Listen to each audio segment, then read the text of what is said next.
Oke Bang Syawah, terima kasih telah berjumpa sama Bang Zoni. Kebetulan kita memiliki channel Katari Rawa Bang. Mungkin Bang Yoni mau nanya sedikit, bagaimana menurut Abang sebagai pemuda terbaik dipilih untuk ke depan kita supaya memilih pemimpin ini supaya bisa mempersatukan rakyat Bang, bisa menerima semuanya. Bagaimana kalau menurut Abang sendiri? Ya, kalau menurut pandangan saya, untuk menjadi pemimpin PD ke depan, tentunya pemimpin yang memiliki pertama sekali dulu menyangkut dengan pendidikan, baik agamis, ya baik dunia. Artinya dua hal ini kan sangat penting, karena pendidikan ini juga akan memberikan gambaran deskripsi dia mampu dan mengerti tentang tatanan yang ada dalam pemerintahan. Itu yang pertama sekali. Nah, yang kedua, kita butuh pemimpin PD ke depan yang memang memiliki network atau relasi di pusat supaya kita mampu membawa program-program baik pembangunan dan sumber daya untuk membangun kabupaten PD. Kan begitu. Nah, tanpa ada bantuan dari pusat, tanpa lobby pusat, susah membangun kabupaten PD. Karena apalagi dengan anggaran kita 2,1 triliun, dengan 1,6 untuk gaji pegawai dan 600 sekian miliar untuk anggaran desa, cuma berapa tinggalnya untuk pembangunan? Ini sangat sedikit. Karena itu butuh pemimpin yang kedua adalah pemimpin yang memiliki relasi network di pusat nantinya. Mungkin dua hal ini saja saya sudah sangat cukup untuk memimpin PD ini. Oke Bang, saya sekarang kebetulan hari ini sangat berbahagia Bang, selama rapat pimpinan daerah KMPI, saya baru hari ini hadir Bang.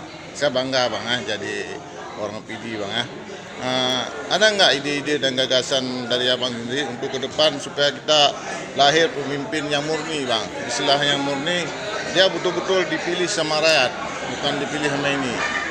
Ya, itu bagaimana kita ciptakan Bang? Inilah sebenarnya yang harus kita sama-sama mensosialisasikan definisi politik dan politik yang baik kepada masyarakat, supaya masyarakat tidak berparadigma bahwa money politik. Sekarang kadang-kadang kita tidak bisa menyalahkan juga DPR yang terpilih, bupati yang terpilih, karena masyarakat bisa memilih butuh itu. Nah, di saat masyarakat butuh uang ketika memilih money politik, makanya juga pemimpin yang terpilih ya dia nggak bertanggung jawab lagi, ataupun bukan bertanggung jawab. Masyarakat saya begini, saya sudah kasih uang kok, tapi saya harus pening-pening lagi memikirkan program. Saya harus pikir untuk kembalikan dulu, ataupun kebutuhan dulu, utang macam. Nah, inilah mindset ini, paradigma ini kita berikan kepada masyarakat untuk ke depan, baik pilkada, pilpres, pileg, jangan pernah berorientasi dengan money politik atau uang. Tapi bagaimana juga masyarakat kompak mengajak si calon itu untuk berdiskusi di depan desanya, memberikan apa masukan-masukan kepada Pak Bupati ataupun calon bupati, calon wakil bupati, calon DPR, calon presiden, berikan itu semua masukan-masukan itu dan ikat mereka dengan emosional, bukan dengan uang. Kalau diikat dengan uang, nah inilah akan menjadi persoalan. Artinya kita tidak bisa menyalahkan DPR yang terpilih, tidak bisa menyalahkan bupati yang terpilih, tapi dari kita masyarakat itu yang memberi suara itu suara yang murni, suara yang baik, bukan suara karena uang. Itu Bang, supaya lahir pemimpin. Ya, supaya lahir itu tentunya inilah butuh gerakan pemuda.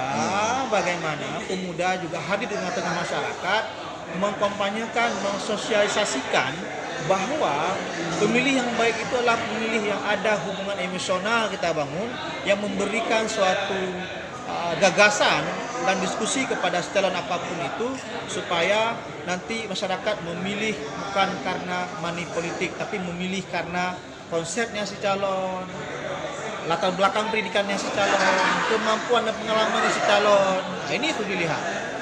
Ini harus kita sosialisasikan, kita kampanyekan kepada semua unsur elemen masyarakat supaya masyarakat mengerti sebenarnya itu. Oke Bang, misalnya suatu saat kita sudah terpilih pemimpin kita yang unggul atau yang terbaik lah kan. Iya. Ini peran orang tua atau peran anak muda itu kalau menurut Abang sendiri bagaimana? Ini yang perlu harus ada namanya kritikan konstruktif. Kritikan konstruktif ini kritikan yang dapat membangun pemerintah. Itu bisa dijelaskan sampai detail Bang, apa Ya, itu? kritikan konstruktif ketika kita melihat perjalanan pemerintah, kita pemuda harus hadir di tengah-tengah pemerintah supaya bisa melihat mana kekurangannya, mana yang kita perbaikan. Itulah perlu suara-suara gerakan pemuda nanti kepada legislatif selaku pengawas, ya kan? Dan memberi masukan kepada eksekutif selaku pengusulan nantinya, baik kegiatan dan program. Nah, ini yang paling penting sebenarnya, itu pengawalan, controlling dari pemuda. Nah, kalau hari ini pemuda duduk diam, ini jadi persoalannya. Makanya butuhlah organisasi pemuda nih untuk ini sebenarnya. Wadah pemuda perlu ini untuk ya pengontrolan ini tadi itu pemerintah. Oke Bang, jadi untuk mempersatukan pemuda dengan umarah atau ulama ini bagaimana Bang? Saya lihat satu pemuda Kan, dan umarah. kan lebih mantap lagi Bang. Ya lebih mantap lagi harus sering-sering ada suatu muzakarah ya, ada satu pertemuan atau musyawarah ataupun ada pertemuan diskusi antara pemuda dan para umara dan pada ulama supaya ngasih sinergi juga. Saya melihat tidak ada dinamis antara hubungan pemuda dan umara, tidak dinamis. Tapi ya inilah mungkin kalau orang sudah memiliki pendidikan yang optimal, tentunya semua orang itu, semua insan itu pasti bisa dewasa dalam menyikapi semua persoalan. Tapi kalau tidak ada pendidikan, tidak ada satu wawasan, ini susah. Mau kita sampaikan apapun nggak masuk nantinya, kan? Mungkin Bang yang terakhir nih kan, apa pesan Abang seluruh masyarakat PD, baik di dalam daerah atau di luar daerah Pak? Pesannya adalah yang pertama, saya dan mewakili DPD KMPI-PD mengajak masyarakat untuk terus mengawasi para generasi, itu anak-anak kita bersama, adik-adik kita bersama, dan mana hari ini sangat luar biasa turbulensi yang terjadi, yaitu globalisasi yang terjadi, baik menyangkut dengan game yang sangat luar biasa sekarang, HP yang mana anak-anak sekarang lalai dengan itu, yang kedua juga narkoba. Dua hal ini menjadi musuh kita bersama. Oleh karena itu kita harap kepada masyarakat tidak mungkin berharap menjaga di pesantren saja, guru pengaji, guru sekolah, tapi kita yang menjadi pengawas utama untuk anak-anak kita dan generasi bangsa kita, supaya generasi kita menjadi generasi yang baik, yang agamis, yang luar biasa, dan yang mantap lah nantinya, yang mampu membangun negara dengan lebih baik. Oke.